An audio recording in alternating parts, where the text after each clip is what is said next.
Guys, pasok na tayo.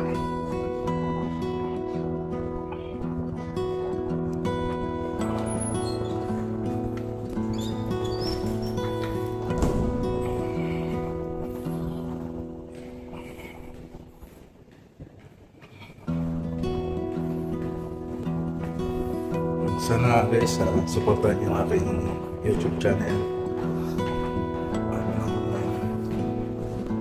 Meron tayo pagkakuha ng dagdag financial dito sa Bahrain.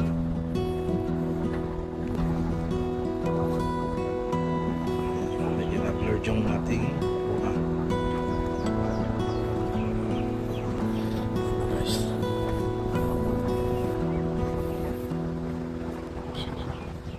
tayo sa ating sasakyan. Yan guys yung aking ginagamit na sasakyan.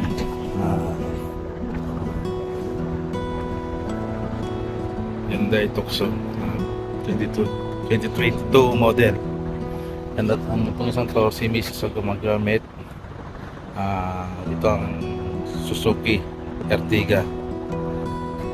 Model naman niya 2021 model. Yan, service niya dito. Dito yun sa akin.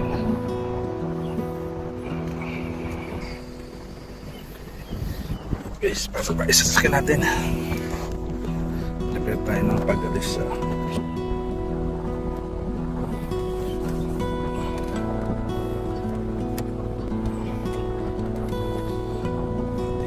Painitin mo na ng konti bago tayo umalis sa siya. Ganyang temperature.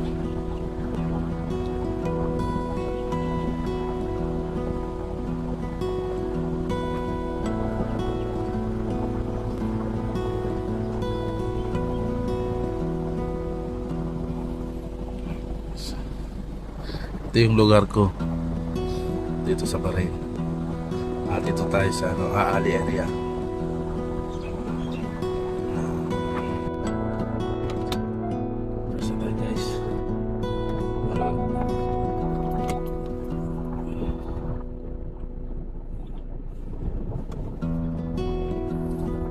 Let's go.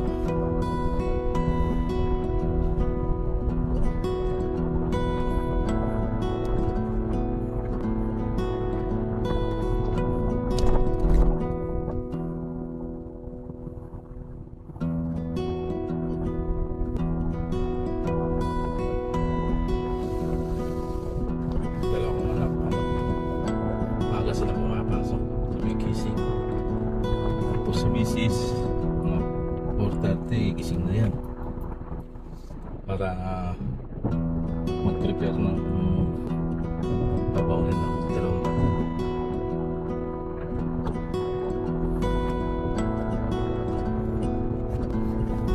Tapos alis sila ng 6:15 ng umaga.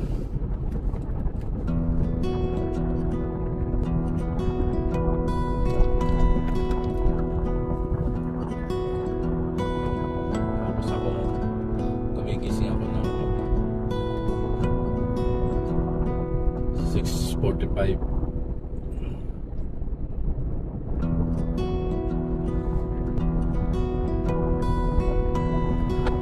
So oras ang ginagawa kong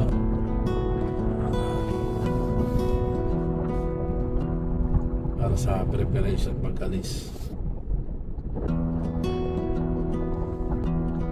Guys, pasensya na kayo. Ganito yung boses ko. Hindi maganda. Pero okay lang yan.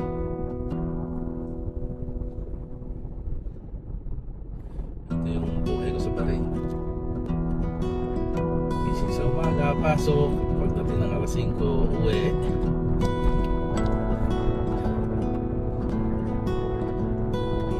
Pasok namin dito ay 8:30 to 5:30 PM.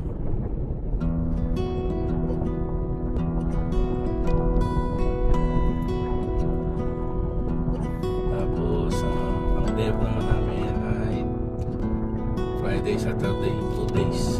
Bali, 5 days working lang dito kami.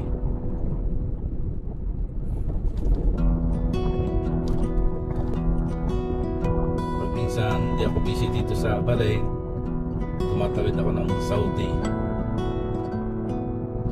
Pero mga customer din ako doon, lalo na sa Jubail, sa Industrial. Yan yung pinupunta ko doon sa Saudi. Petrochemical. Kasi doon sa Saudi, marami kami customer to kaysa dito.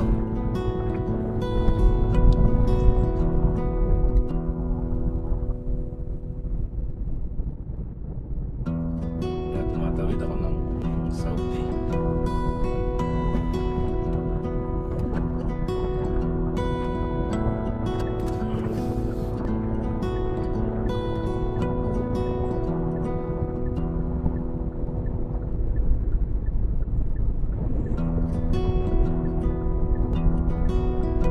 Ito guys yung sitwasyon sa umaga. Hindi naman siyang traffic.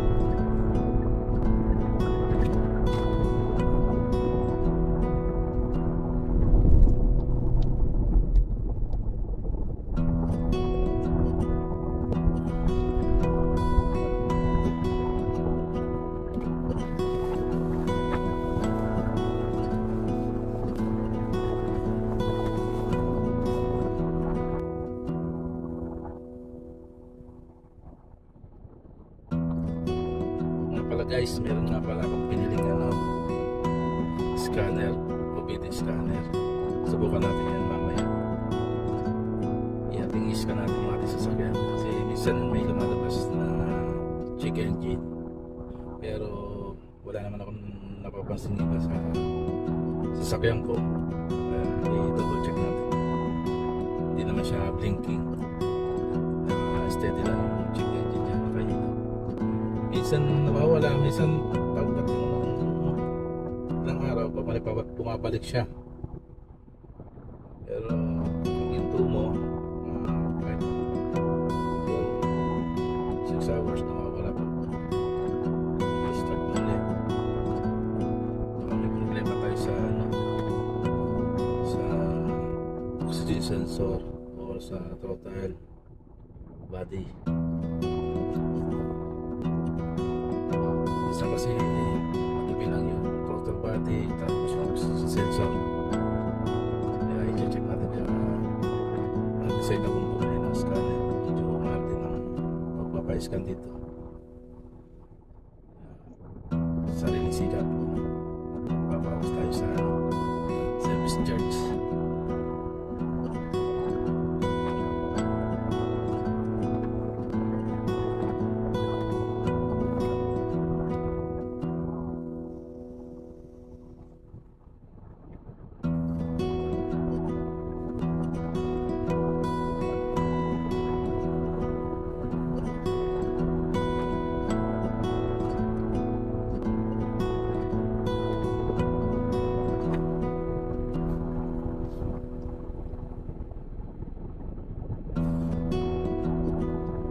Malapit lang dito sa bahay yung mo, yun o, sa dulo.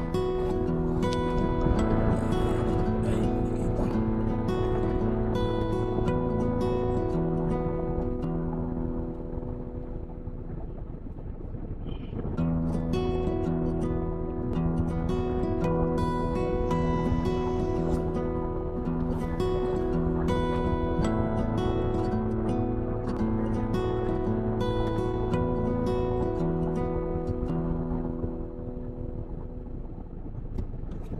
Let's go. Mag-green na. Nga pala guys, wala ditong enforcer. Kasi yung mga driver dito sumusunod sa traffic rules.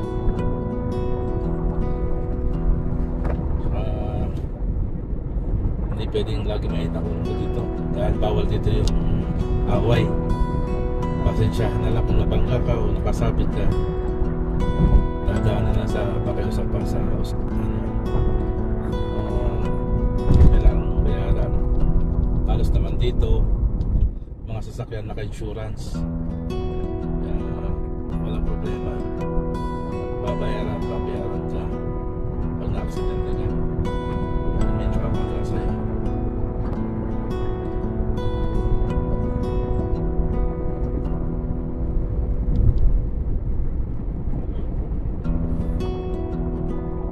Kaso nga lang, yung problema, yun nga,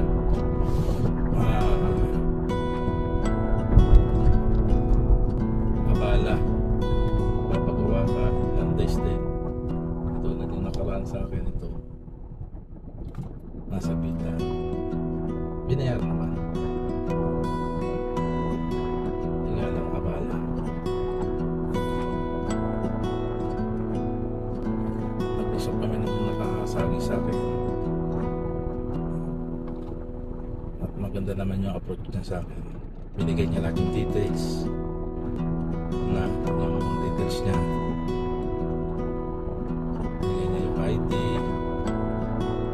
copy, tapos insurance niya. Yun. Mababait ng tao dito. Meron lang iba. Kung nakasari ka, hindi sinasabi sa'yo. Meron dito sa parting lugar ko sa Ali. May lumapit sa akin yung tropa ko dito sa bahay. Nasagi ng kapitbahay. Kaya akala sa akin. Sabi niya, nasagi daw niya, natrasan kasi hindi raw naka-handbrake.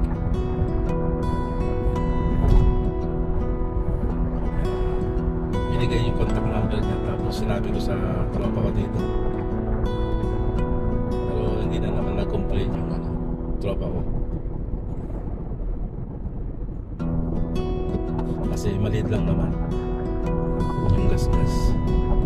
Pero at least yung nakasagi, honest. Hindi tulad sa atin, yung nakasagi tatakbuhan. Pakailan.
Yun guys, mag-u-turn tayo dito sa Tulog papuntang opisina. Naka-red lang yung stoplight, kaya traffic.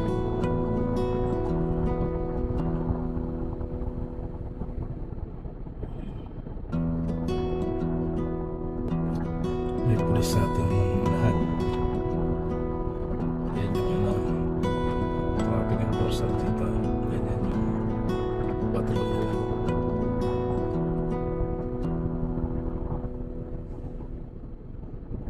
Mababait sila dito pag halimbawa na-aplatan ka, tutulungan ka nila. Magbigay sila ng signage sa likod para wala yung mga nataka.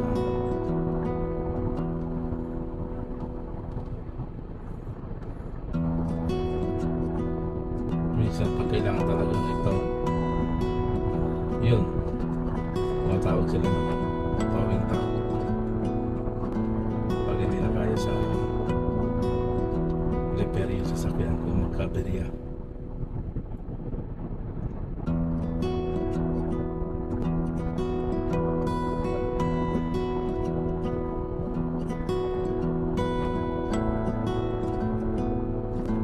Let's go. Pag-green na yung stoplight.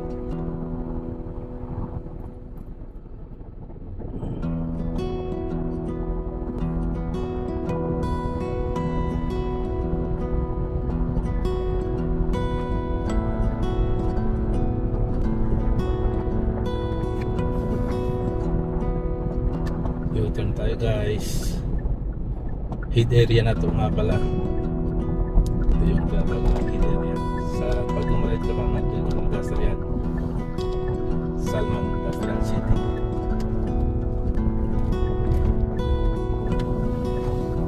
Yan guys.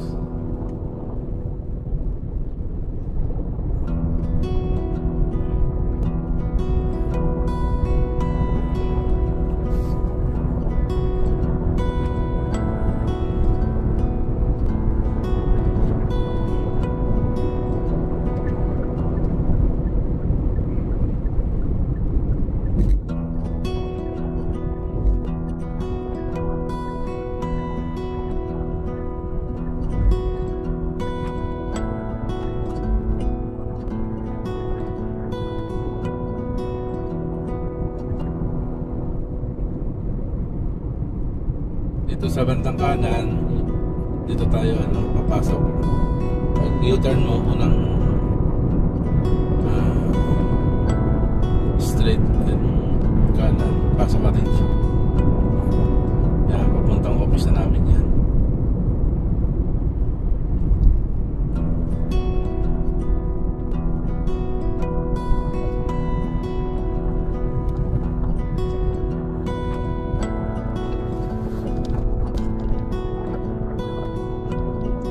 Guys, hihinto sila dyan pag priority yung pwesto mo. Hindi sila basta-basta pasok ng pasok ang masasakyan.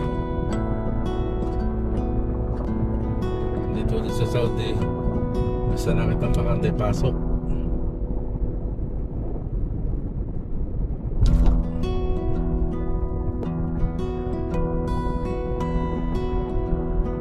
Guys, yung building na Goyo, yan, makita mo may sign dito Goyo, dyan yung office namin.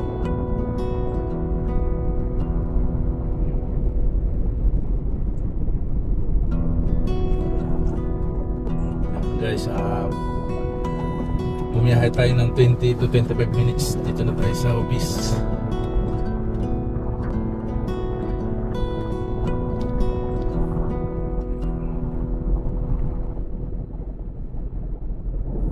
Wala pa yung mga kasamahan ko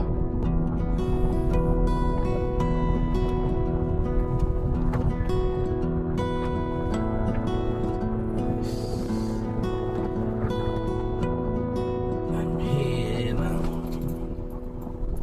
Bye guys, bye.